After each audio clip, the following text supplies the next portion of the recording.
A golden apple rolls across the marble floor of Mount Olympus. 3 goddesses freeze. Their eyes lock onto the glittering fruit, and in that single moment, the fate of an entire civilization begins to crumble. This is the story of one impossible choice, 3 divine egos, and the war that burned 1,000 ships. Picture the halls of Olympus during a celebration unlike any other. The sea god Peleus is marrying Thetis, a goddess of the waters, and every deity of the Greek pantheon has gathered to witness their union. Nectar flows freely. Laughter echoes off the clouds. The muses fill the air with music that mortals could never imagine. But there is one goddess who received no invitation. Eris, the goddess of strife and discord. And she is furious. Now you must understand something about Eris. Where other gods seek worship or love or glory, she feeds on chaos. Conflict is her sustenance. Jealousy is her wine. And being excluded from the most magnificent wedding in divine history, well, that was a slight she would never forgive. So she crafts her revenge. A single apple, forged from pure gold, polished until it gleams like a captured star. And upon its surface, she carves 3 words that will echo through eternity. Callisti. For the fairest. She hurls it into the midst of the celebration and vanishes into shadow. The apple clatters against the floor. The music stops. Every eye in Olympus turns to watch it spin, glinting, before it finally comes to rest. And 3 goddesses step forward simultaneously, each reaching for what they believe is rightfully theirs. Hera, queen of the gods, wife of Zeus himself. Her beauty is the beauty of power, of thrones and dominion. Kingdoms bow before her. Athena, goddess of wisdom and warfare. Her beauty is the beauty of intellect, of strategy, of mind sharper than any blade. Aphrodite, goddess of love and desire itself. Her beauty is the kind that drives men to madness and poets to despair. 3 goddesses. 1 apple. And suddenly the celebration transforms into something far more dangerous.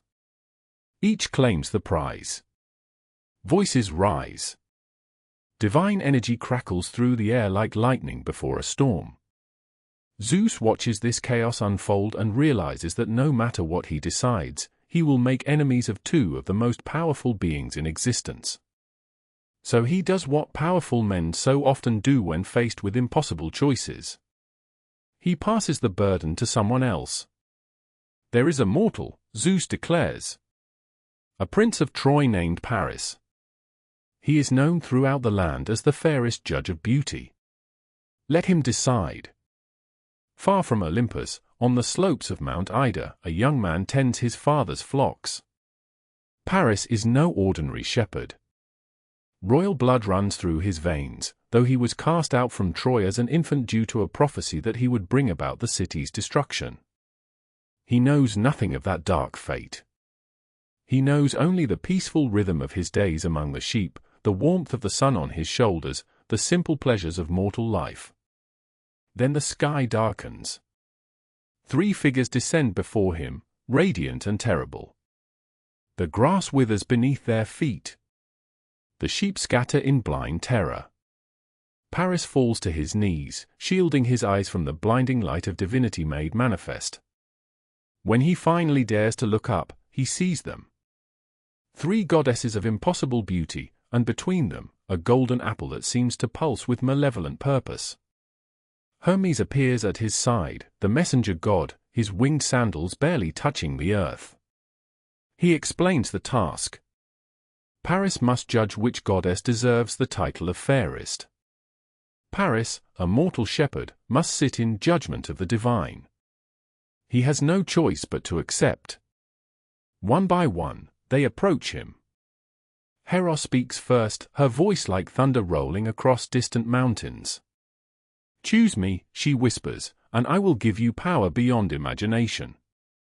You will rule over Europe and Asia. Kings will kneel at your feet. Empires will rise and fall at your command. Paris listens. He considers.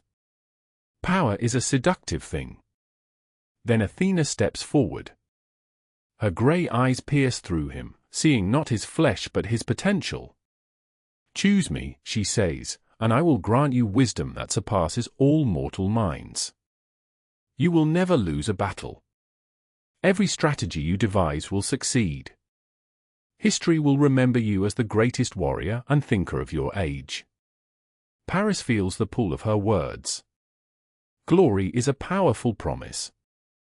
Then, Aphrodite. She moves differently than the others. Where Hera commands and Athena calculates, Aphrodite simply exists, and her existence is devastating. The air grows warm. The scent of roses and honey drifts across the hillside. She leans close to Paris, so close he can feel her breath against his ear. Choose me, she murmurs, and I will give you the most beautiful woman in all the world. Helen of Sparta. She will be yours. Paris feels his heart stop. He has heard of Helen. Every man has heard of Helen. They say her face could launch 1,000 ships. They say armies would march to the ends of the earth for a single glance from her eyes. And she could be his. Paris extends the apple to Aphrodite. Hera's face twists with cold fury. Athena's eyes narrow with the promise of vengeance. But Aphrodite smiles, takes her prize, and disappears in a shower of rose petals. On that mountainside, a young man has made his choice. He does not know that Helen is already married. He does not know that her husband is Menelaus, king of Sparta, brother to Agamemnon, commander of the greatest military force Greece has ever assembled. He does not know that by reaching for love, he has reached for fire. The rest unfolds like a nightmare. Paris travels to Sparta as a guest. He meets Helen. Whether by magic or genuine desire, she falls for him, and they flee together to Troy.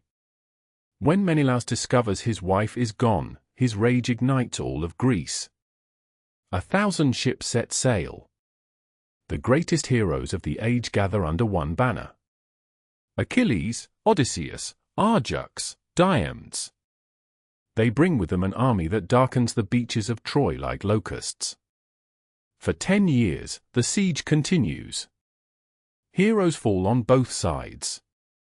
Hector, the noblest prince of Troy, is slain and dragged through the dust behind Achilles' chariot. Achilles himself dies with an arrow through his heel. The walls of Troy, which stood for generations, finally fall to the trick of a wooden horse. The city burns. Women are taken as slaves. Children are thrown from the walls. The flames of Troy light up the night sky for miles in every direction. All because a young shepherd chose love over power. All because a goddess of chaos threw an apple into a crowded room. The judgment of Paris endures because it speaks to something we all recognize. The choices we make in moments of desire, they do not stay contained. They ripple outward, touching lives we never intended to affect, sparking consequences we could never predict. Paris was not evil. He was simply human. He wanted what we all want. Something beautiful to call his own. But the gods are cruel teachers. And the lesson they carved into the ashes of Troy is this: every choice has a price. The greater the prize, the heavier the cost. We still tell this story because we still face these judgments. Every day, we choose between power, wisdom, and desire. Every day, we reach for golden apples without knowing what fires we might ignite. Somewhere, Eris is still smiling. Chaos was always her gift to us. We simply keep unwrapping it. If this story moved you, subscribe to the Myth Vault. The next legend is even darker.